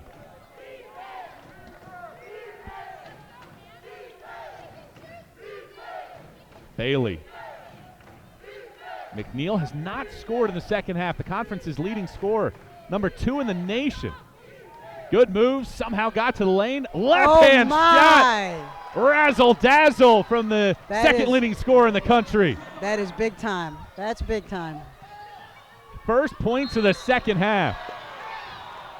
And a foul is whistled at the defensive end against Anderson. Wilson is called for her second personal foul. Let's take another look at that one. This move by McNeil through 3 defenders. With the left hand. And a nice little slide afterwards. Brilliant.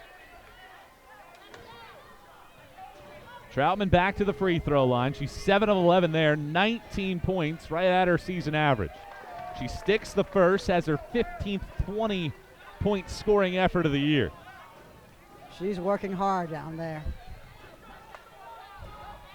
Second free throw, too strong. McNeil the rebound, 1 of 2 for Troutman. 5-point game, 7:15 left. Stafford sets the screen for McNeil, who splits a double team. Tough teardrop, missed it. Brandon, sure-handed, has her 10th rebound of the day. That is the 9th straight game with double-digit boards, 24th of the year for the second team all-conference pick. Troutman getting all the touches right now. Wilson trying to defend her. She does not get it to go. Brandon, an offensive rebound. Doesn't get the putback. Bailey the rebound. No. And a foul on Wingate. That's a frustration. And a technical foul on Troutman. And that's the end of the day.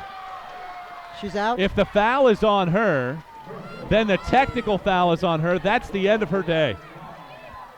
She commits the common foul and then argues with the official, and she gets teed up, and she has been DQ'd with 6:38 to go in the game.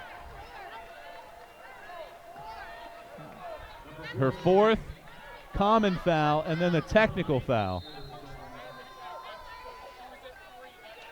So that is the end of Troutman's day. Write that down, 58-53. Anderson leads, and the conference's player of the year has fouled out. How about that? And on a day where, my opinion, I thought that there probably could have been a foul underneath there with Brandon's putback. I thought that there could have been one there on Anderson. And that's, I think, exactly what Troutman was arguing about. So Stafford takes these technical foul shots, and she is still yet to hit the rim on a free throw. I wonder why she didn't take the earlier technical foul shot.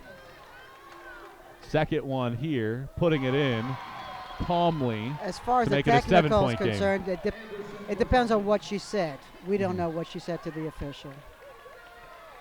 Well, I think regardless of what she said, she had her initial comment. The official allowed that to happen. Just let it go. Said, let's stop. Troutman had more to say as Clark tips it out of bounds. Good defense. But Troutman just maybe 1 or 2 seconds too long there on the comments. And could be. Yeah, you hate to see it in the fourth quarter of a semifinal tournament game, but it happens. And with 6.5 minutes to go in a 7-point game, Anderson potentially a chance to put this thing out of reach with the conference's player of the year fouling out. McNeil in the corner, bounces it to Stafford. Pulling up, left elbow for a jump shot. Loose ball, Wilson the rebound. They call a foul, perhaps getting away with a traveling violation. But at the end of the day, if it is in the act of shooting, Wilson, 40% free throw shooter, is going to go to the line. Let's take another look at this one here on Wilson. She grabbed it away from Brandon. Let's see. She takes the step. She takes another step. It looked all right from here. So she's at the line, and she makes the first. That unorthodox stroke makes it an 8-point game with 6:15 to go. Second one from Wilson. Misses that one, too strong. Brandon, her 11th rebound. 8-point game. Where does Wingate go for its scoring as Troutman is fouled out with 20? Davis, right wing. Dribbling right baseline, all the way to the block. Good screen by Hurley. And Davis sticks in the layup. 5 now for Peyton Davis. 61-55, 5:57 to go in the game. These are the games where somebody's got to step up, you know? Wingate will need that now. The regular season champs on the ropes. McDowell spinning through the lane and getting a friendly roll. The freshman of the year in the league has a double-double with 12 points and 11 boards. 8-point game, deflected by McDowell. Davis grabs it back. They got 5 on 4, but Davis elected not to dribble. 5:25 to play in the game. 63-55. Clark getting to the lane, hesitating, and a foul is whistled that sends Clark to the free throw line. Wilson picks up her third. Remember, Michelle, who's getting ready to check back into the game, she has 4. She has 4, and she sat for almost 10 full game minutes at this point. Let's see what she does. Well, she comes back out there, and Clark is back at the free throw line. 8 points on the day. She's 4 of 6 at the stripe. First free throw up and through. She gets another crack at it. Troutman has 20. She's fouled out. Clark now has 9. And she's the second Bulldog in double figures with 10 now in a 6-point game. 63-57, 5:17 to play. A spot in the conference tournament championship game on the line. Winner of this one gets the winner of our next game, Carson-Newman and Catawba. That's the 2-3 matchup. Stafford setting it up. 5:05 left.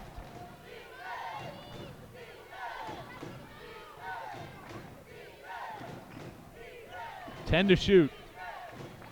McNeil on the left wing. Bounces underneath for Michelle.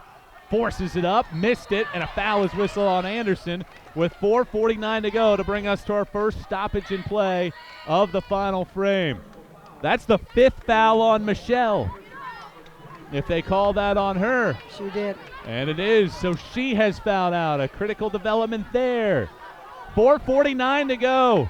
Anderson by 6, and a timeout on the floor as we step out for a break here on the SAC Digital Network in the SAC semifinals.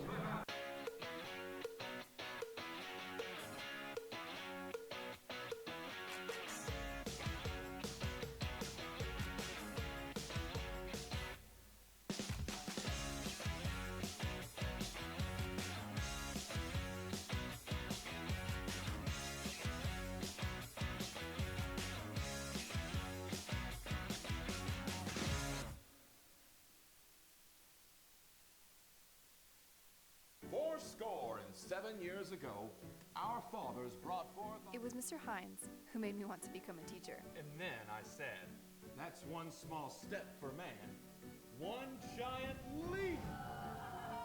And that's why we don't try this at home. Any questions? He inspired me. But it was LMU that helped me turn that dream into a reality. 7 years ago, our fathers brought forth on this continent.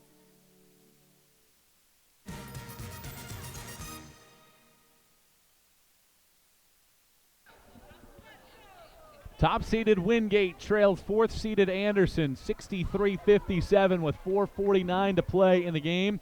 Anderson's led by as many as a dozen. They had a 9-point halftime lead erased, falling behind by 2 with under a minute to go in the third. They'll bounce back with 8 unanswered. And they have a 6-point lead right now. The conference's player of the year, Brianna Troutman, has fouled out for Wingate. And the Bulldogs are within 6 and have the ball. With Lane Keeby, Michael Watring, elated to have you along for the ride for this one. And the stretch run coming up here in our first of 4 here at Furman University today.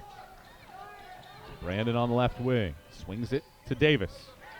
Davis gets into the lane, hands off Willis, puts up a little teardrop, and it's too strong. Pretty good look for Willis, and nearly dropped it in. Stays at a 6-point game with 4:20 to play. Anderson's being smart, being patient, using up time with every possession. The next foul on Wingate puts Anderson in the bonus. McNeil hands it off. Stafford, left corner, a 3-pointer. Too strong. Sullivan grabs the rebound. Trojans have missed back-to-back shots. Wingate sprinting front court. Clark to the block, runs into a defender, puts it in. No foul whistled, and it's a 4-point game. 63-59, 3:47 to go. Wingate employing this full court pressure, and there is the 5th team foul to send Bailey to the free throw line. Willis's 3rd. This is what you get out of tournament basketball, a little desperation in the final moments.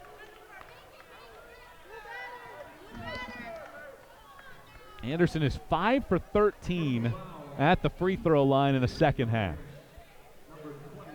And is still leading because of those 3 threes. I think that was the big turnaround in the game. Hare with a couple of them. McDowell with one. Bailey's first free throw rolls out. Bailey now 1 for 3 at the line. Well, in games like these, you have to make foul shots. Second free throw from Bailey. That's no good. Anderson has missed 10 foul shots in the second half. They went 10 of 11 in the first half, now 15 of 26 in the game. Wingate a chance to make it a one-possession ball game. Clark's been good in the second half. A good look at a jumper. Makes it a 2-point game with 3:24 to go. 63-61. Against the pressure, Bailey feeds Hare. And Anderson will reset its offense with 3:10 to play in the game.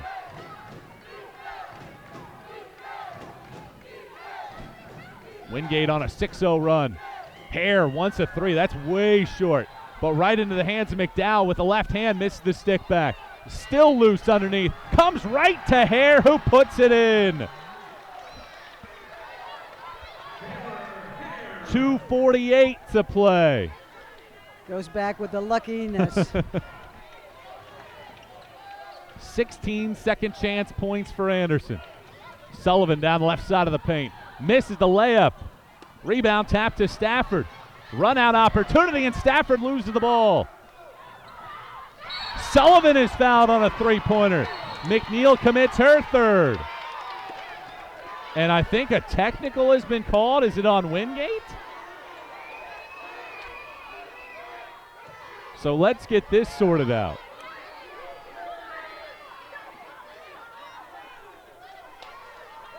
It's definitely a foul on McNeil on the three-pointer that Sullivan is going to get 3 foul shots here.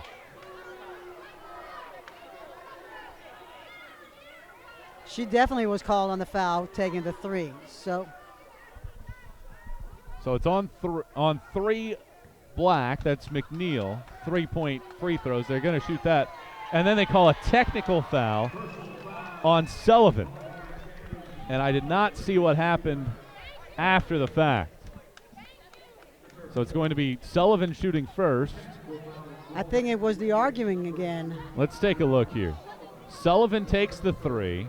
She's fouled. She's fouled, and then she walks forward. And I have absolutely no idea what happened. Again. I didn't even see a bump. I didn't see a bump. So the first free throw from Sullivan is in. She makes the second. That makes it a 2-point game. And now Sullivan to get one more. 6 that in. Just a 63% shooter at the free throw line. Makes all 3. It's a 1-point game. And now Stafford goes the other end of the floor to shoot more technical foul shot. 3rd technical on Wingate today. Anderson has made just 2 of the 4 technical foul shots. Stafford, who is still yet to hit the rim on a free throw, makes the first. She now has 10. And it's a 2-point game again. Do we know what the technical was for?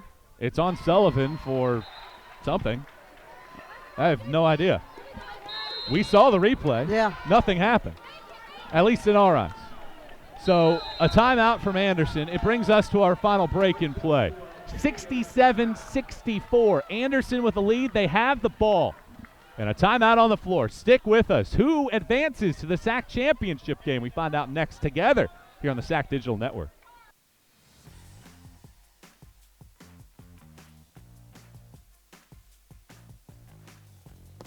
You've got to see this place.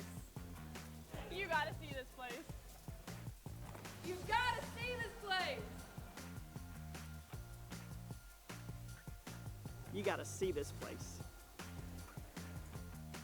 You gotta see this place. You gotta see this place.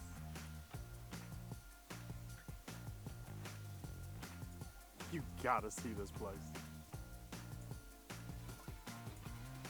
You've gotta see this place. You gotta see this place.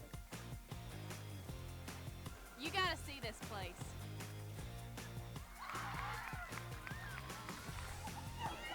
You gotta see this place.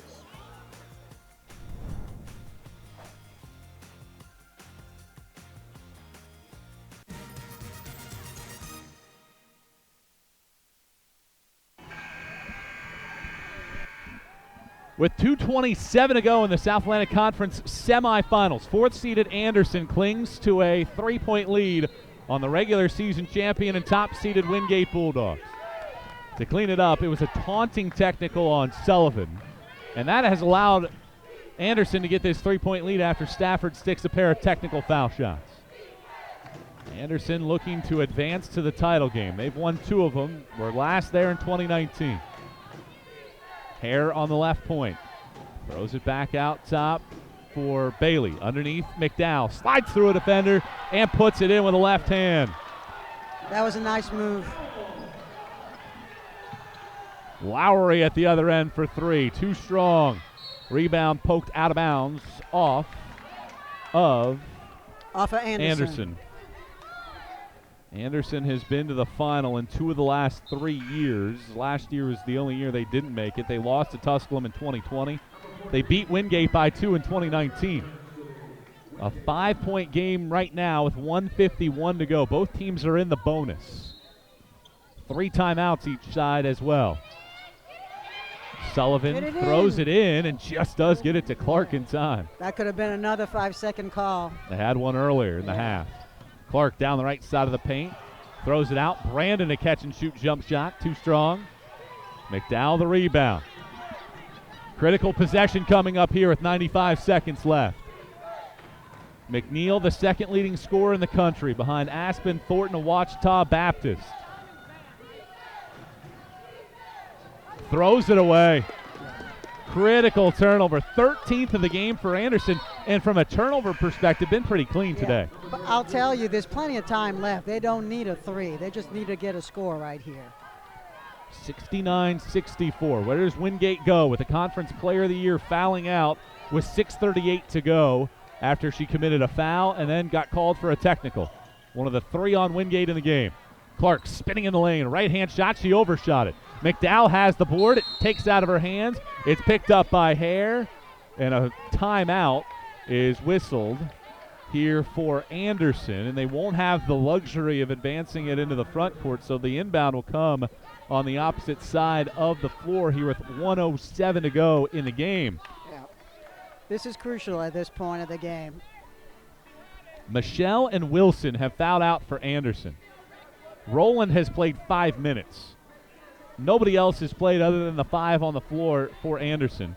And if you're the Trojans, 61% foul shooting here in the game. They've made just 7 of 17 in the second half. They're down to 2 timeouts. Wingate is down to 3, and they had the possession arrow as well. They have to go for a quick steal or a 5-second call at this point, and all-out defense. Wingate has missed its last 4 shots from the floor. Neither side shooting above 40% overall in the game. Been a dandy. Hope you've enjoyed tuning in. We'll be with you throughout the day right here. 69-64, 67 seconds to play. Anderson basketball. Bailey in the backcourt, works around a defender. Did they try to foul and miss the foul? They had plenty of numbers for it. They were trying to foul. They're not going to score. They're still trying to foul, and they fouled McNeil, who's an 81% foul shooter. They wanted the foul on Bailey in the backcourt, and the officials didn't give him the call. And McNeil, who's 6 of 8 at the line today, who has just 2 points in the second half, is going to the line.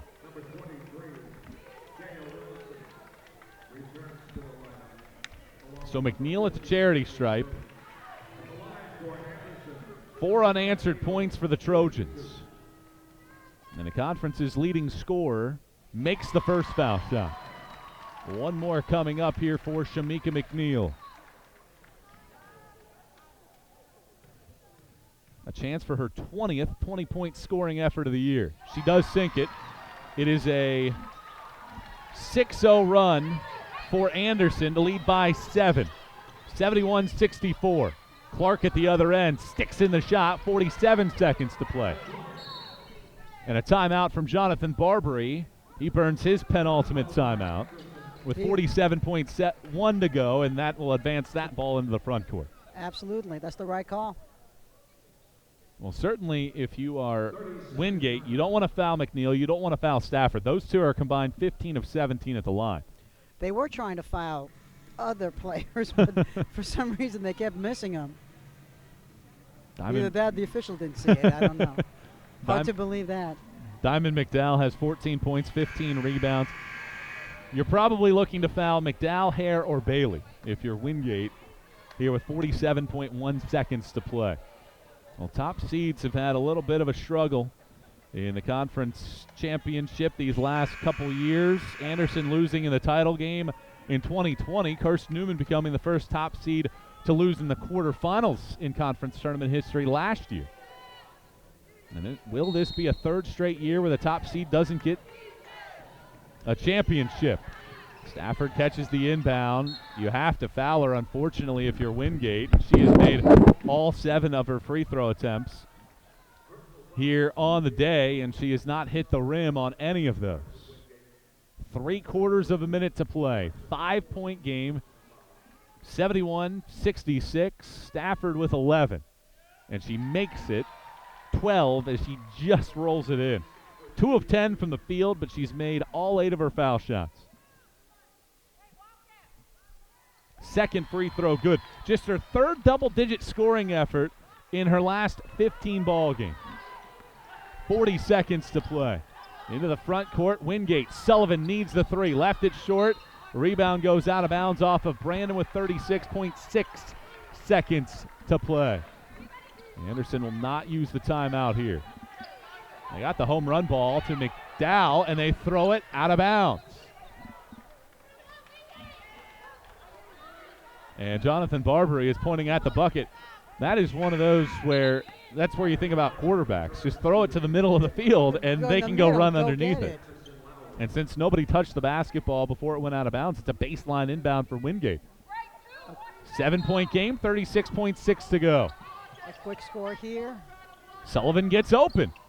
Misses the 3, though. Wingate struggling here down the stretch from the field. A foul whistled. And with 32.9 seconds to go, free throws coming up, and Anderson can put this game on ice. Sullivan got a great look. Good design off of the inbound. That was a pretty look. Stafford, who's made all 9 of her foul shots today. Back to the line as she puts up the first foul shot and makes it. She's automatic. She's not going to miss any. What a luxury that is to have for Jonathan Barbary. A second foul shot from Stafford. Good again. She's made all 11 of her foul shots. And it makes it a 9-point game. 32.9 to go. Well, Wingate was the number 4 seed in the most recent region rankings. Third seeded Georgia Southwestern lost in the quarterfinals of the Peach Belt tournament. Brandon underneath the bucket draws a foul with 23.7 seconds to play. And in the 5 seed right now in the region rankings is Carson-Newman. They lost both times to Wingate. So I guess at this point, is there a way where Carson-Newman, if they win the tournament, can really jump either Wingate or Georgia Southwestern, having been in those meetings before? Well, it all depends on the head-to-head. Yeah. That's going to carry at this point a lot more. So if Carson-Newman wins the whole tournament, they'll get the automatic qualifier. Where they fall, that comparison is going to come to a head-to-head. And they beat them twice. So that would be a tough call to put them above Wingate. Yeah. But you never know what the national committee does. What we do know is Wingate solidly in at this point in time. Wingate's in. And they might drop a spot, but it all depends on what other teams do also above them. Second free throw missed. Sullivan an offensive rebound. She misses the putback. And a foul is whistled here on Wingate with 19.8 seconds to play and more free throws coming up. Don't forget, the top 3 are in the Peach Bell. They all have to play each other. Well, Georgia Southwestern has lost. Oh, they already have lost? I didn't see they that. lost. They lost to Clayton State 62-54. That helps us. So SAC. Right, exactly. Lander will take on Clayton at 3:30, and North Georgia and Columbus State are playing right now. Right. If it comes down to Lander and North Georgia, it may flip, but they're going to stick at the 1-2. But that 3 spot might change now. Anderson, we know, more than likely has to win the tournament in order to punch a ticket. Yeah. 76-67, 15 seconds to play. Clark to the lane, drops it off for Brandon, and a left-hand layup's through. 12 seconds left. 7-point game. Bailey nearly made that same mistake by heaving it down the floor. Instead, it comes to Hare. Bailey, 8 seconds to go. Stafford dribbles beyond midcourt, works around a defender. 4 seconds left. Anderson stings the upset, and the Trojans are into the title game for the 3rd time in the last 4 seasons. Anderson upends the number 1 seed. The final score 76-69 for a team that scored the game's first 10. They close it out here against the Bulldogs in a fine performance from Jonathan Barbary's team here today. Absolutely. Anderson did everything they had to do to win this ball game, no question about it. They made crucial shots and at the end made crucial free throws. And of course, losing the player of the year at the 7-minute mark in the 4th quarter did not help Wingate as they were making their moves. But congratulations to Anderson. They've done a great job advancing. So now let's send it over to Adam Cavalieri standing by with Jonathan Barbary after his team advances to the title game. All right, thank you very much, Michael. JB, what an effort. What a back-and-forth seesaw game. Lost the lead in the second half, but countered with an 8-0 run and then make your free throws down the stretch. What did you see out of your team to get back to the SAC title game? Well, you know, in that last timeout, I told them we were getting out-hustled. And if you remember, I mentioned to you at halftime, it was about hustle. We were getting out-hustled on those rebounds down there, and they were getting to go to the free throw line a lot. And we weren't making our free throws. I think we missed 7 in a row. So it was about, you know, step up, be tough, go after the ball with some aggression, and then once you get it, be strong with the ball. And they did that, and we saw a couple big plays out of our freshman, Diamond McDowell. I mean, she's playing beyond her years already, and it was huge for us today. Second half, where McNeil didn't have the scoring punch she did in the first, but Brittany Stafford, absolutely electric at the free throw line. Don't know if one of her 11 makes touched the rim. Well, you know, we work a lot on free throws, and that's why I was so mad that we missed some in a row. But we work on them, and so her and Shamika McNeil and I have this little system where they have to make 20 straight, and we do it. We got to step off every time. And I make jokes, do stuff. I could distract them, and they focus. And if they don't hit their 20 in a row, they're not allowed to go home. Turn your attention to the title game Sunday. Still keeping those regional hopes alive. You get the winner of Catawba and Carson-Newman. What's the process like over these next 24 hours to get ready for another SAC title game? Well, they all just told me they're starving, so we got to eat. Then we got to get some ice baths going a little bit and play from there. All right, JB, thanks for the time. Congrats on the win. Thank you so much. Let's head back to Michael Watrang. So it's Anderson that wins this game, 76-69. Wingate will be in the NCAA tournament. And who joins the Trojans in the title game? Will it be Carson-Newman, the 2-seed, or 3rd-seeded Catawba? We'll find out. Tip-off is slated for right about probably 2:40 at this point as they do the trophy presentation here from this facility. Anderson scored the game's first 10. Trojans make free throws in the fourth, 12 of 17 at the line in the fourth quarter. And Anderson advances to the title game for the 3rd time in 4 years. For my partner in this one, Elaine Keeby, I'm Michael Watrang signing off. We'll be back with you here for the Carson-Newman Catawba game coming up in about 45 minutes here on the SAC Digital Network. Thanks for watching. We'll talk to you again shortly here on the SAC Digital Network.